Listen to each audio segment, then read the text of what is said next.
Bread and Pastry Production, Quarter 4. Our topic is presenting and serving plated desserts.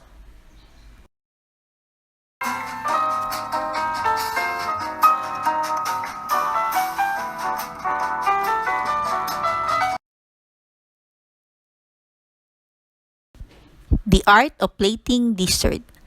The art of plated dessert is a fairly new aspect today. Plating styles have changed.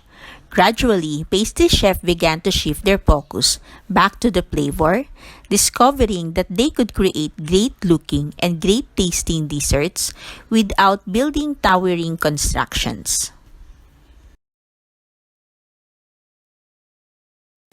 An important factor in the development of plating styles is the way pastry and kitchen chefs work together as a team to shape the culinary identity of the restaurant.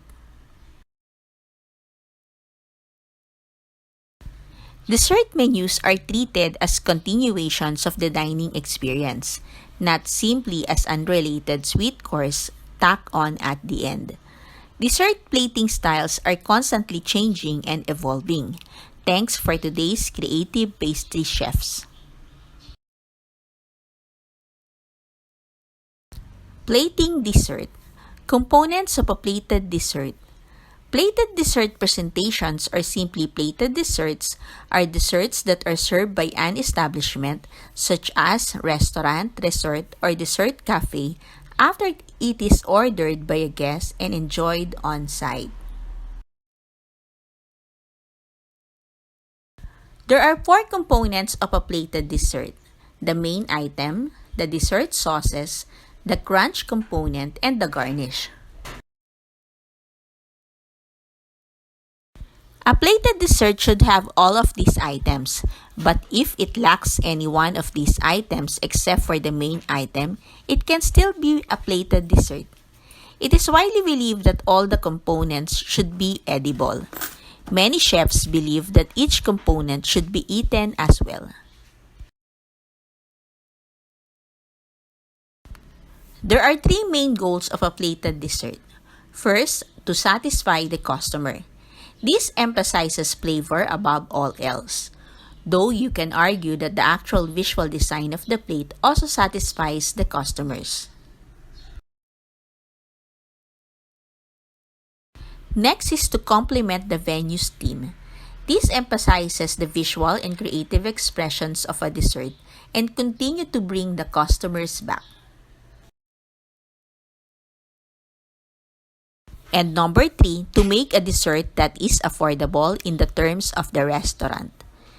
This is in terms of both complexity and price. A dessert that is too complex will put too much stress on the kitchen staff when it needs to be reproduced, and a dessert that is too expensive will never be purchased by the customer. The four components of a plated dessert: the garnish, the crunch, the main item, and the sauce. The four components of a plated dessert. Number 1, the main item. The main item can be anything such as a slice of pie, a mini tart, a cluster of cookies, or a custard. It is the actual dessert itself. The product should weigh between 3 and 5 ounces, but it is not usual for it to weigh as much as 8 ounces. The main item should never be large that is overwhelming. It should be at the main focal point of the dessert presentation. It should be the main source of flavor for presentation, while the other components contrast and complement it.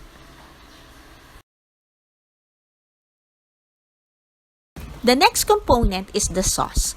Plated desserts should have up to 2 sauces each. Overall, the sauce should not weigh more than 1 to 2 ounces, with the exception of a flooded design.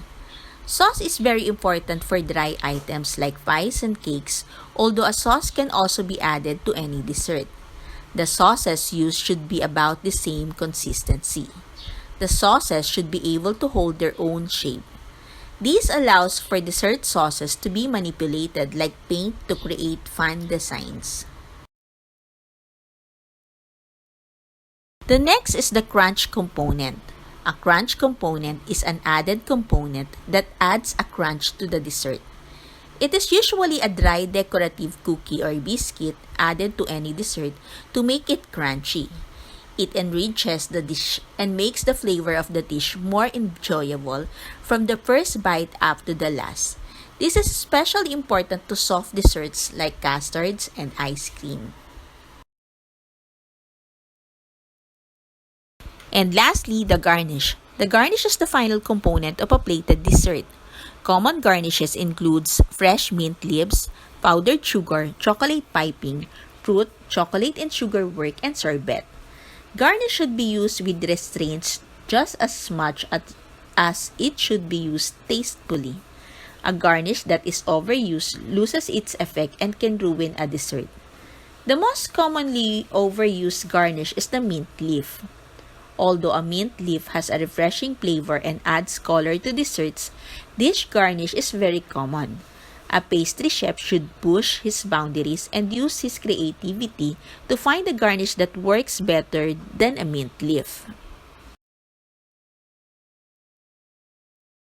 Portion control. Portion control means ensuring that the right quantity of food is prepared and served every time a customer orders a menu item. Dishes can be served in different profile. It can be single dessert or with larger portion, or buffet dessert with smaller portions. Restaurants can present greater variety while maintaining cost control and quality. In other words, customers will be consistently satisfied every time they visit.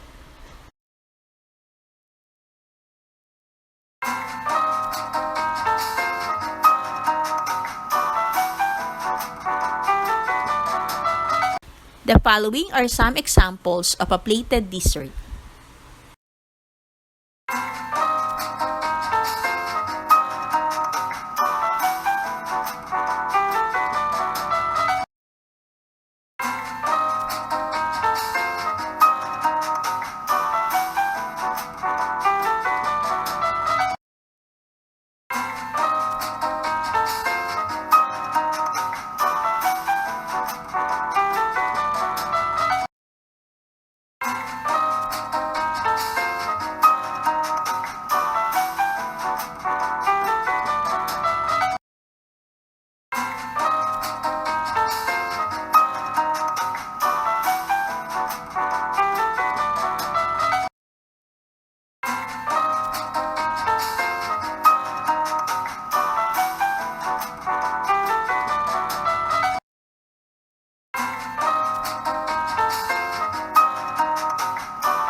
A time to remember.